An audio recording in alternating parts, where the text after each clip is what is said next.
এবং নদী শাসনের নামে পানি সন্ত্রাস করা যাবে না, বাংলাদেশের উপর আগ্রাসন চালানো যাবে না। আমাদের আজকের প্রোগ্রাম শেষ হবে ব্রহ্মপুত্র সুরক্ষা আন্দোলনের সমন্বয়ক আবুল কালাম আজাদ ভাইয়ের বক্তব্যের মাধ্যমে।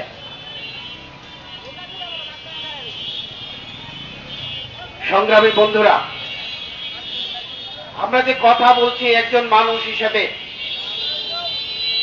এই মানুষের জন্য আজকে যে রাষ্ট্রের কথা বলা হয় সেই রাষ্ট্র ব্যবস্থাও কিন্তু খুব পুরনো নয়।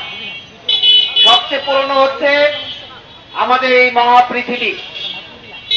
এই পৃথিবীতে যখন রাষ্ট্র এসেছে, সীমানা এসেছে, ব্যক্তি মালিকানা এসেছে, এরপর থেকেই মানুষের কপাল পড়েছে। সেই দীর্ঘ আলোচনায় আমরা যাব না, শুধু একটা কথা বলতে চাই। এই যে পাহাড়, পর্বত, নদী, নালা, জলাশয়, এগুলো কোনো কিছুই মানুষের হাতে তৈরি নয়। এগুলো সব প্রাকৃতিক কিংবা স্রষ্টা এটি তৈরি করেছেন, যে যেভাবেই ব্যাখ্যা করেন। এগুলো মানুষ তৈরি করেনি। মানুষ বানাতে পারে খাল, মানুষ কোনো নদী বানাতে পারে না, রাষ্ট্র কোনো নদী বানাতে পারে না। 1947 সালে যখন দেশ ভাগ হয়েছে, তখন ভারত দাদাগিরি করে অনেক স্বাধীন অঞ্চলকে তার দেশের অন্তর্ভুক্ত করেছে। আপনারা জানেন, ভারতের যে হায়দ্রাবাদ স্বাধীন একটি রাজ্য ছিল, সেটিকে ভারত 1 বছর পরে 48 সালে সামরিক শক্তি বলে দখল করেছে। সিকিমকে দখল করেছে, আরো অনেক স্বাধীন অঞ্চলকে তারা দখল করেছে। এবং আমাদের উপর খাপলে যা কিছু আছে সুন্দর, সবকিছু আমাদের বাংলাদেশ থেকে নিয়ে নিচের ভাটির অঞ্চলটুকু আমাদের বাংলাদেশ অংশে রেখেছে। সেই সময় সেটির বিরুদ্ধে তেমন কিছু করার ছিল না হয়তো। যা করেছেন করেছেন। এখন বলেন, এই যে 54টি নদী, যেটি ভারতেও প্রবাহিত, বাংলাদেশেও প্রবাহিত এবং শেষ পর্যন্ত গিয়ে ব্রহ্মপুত্রে মিশেছে, সেই নদীগুলো কি আপনাদের বাপদাদার? সেই নদীগুলো কি ভারত রাষ্ট্র বানিয়েছে?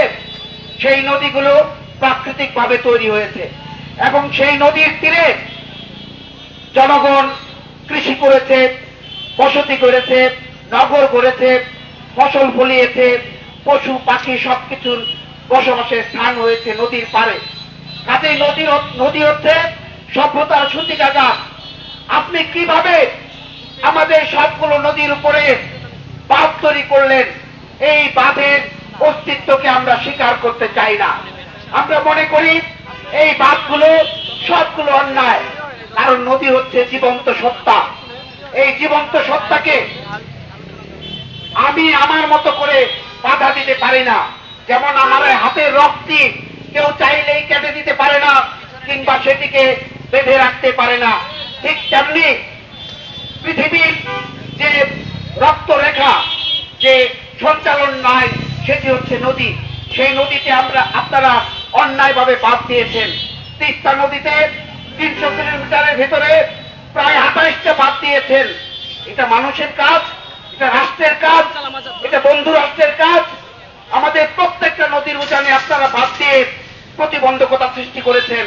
শুষ্ক মৌসুমে বাংলাদেশের মানুষ খরায় পড়ে, সজলা সুফলা শস্য শ্যামলা এই বাংলাদেশে 1450 নদী ছিল।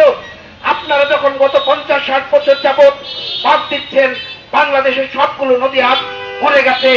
650 নদী বাংলাদেশের মানচিত্র থেকে উধাও হয়ে গেছে। আসলে সেই নদীগুলোকে হত্যা করেছে আমাদের কথিত বন্ধু রাষ্ট্র ভারত। আমাদের নদী থেকে যে শাখা প্রশাখা খালগুলো, সেগুলো শেষ হয়ে গেছে। আমাদের শুষ্ক মৌসুমে ধান ফলানোর জন্য, অন্যান্য ফসল ফলানোর জন্য যে পানি প্রয়োজন, সেই পানি আমরা পাই না। এমনকি ভাটির দেশ হয়ে আজকে বাংলাদেশ সবচেয়ে বেশি সুস্বাদু পানির অভাবে ভোগে। 6 মাস, 8 মাস, 9 মাস বাংলাদেশের গ্রামের মানুষ পানি পায় না। তারা বহু দূর থেকে কষ্ট করে পানি আনে। শুকনো সিজনে আপনারা একটু পানি ছাড়েন না। আপনারা বিভিন্ন রকম দাদাগিরি দেখান, আর বর্ষাকালে সেই পানিকে আপনি আটকে রাখেন। আটকে রাখতে রাখতে হঠাৎ করে আমাদেরকে না জানিয়ে সেই পানিটা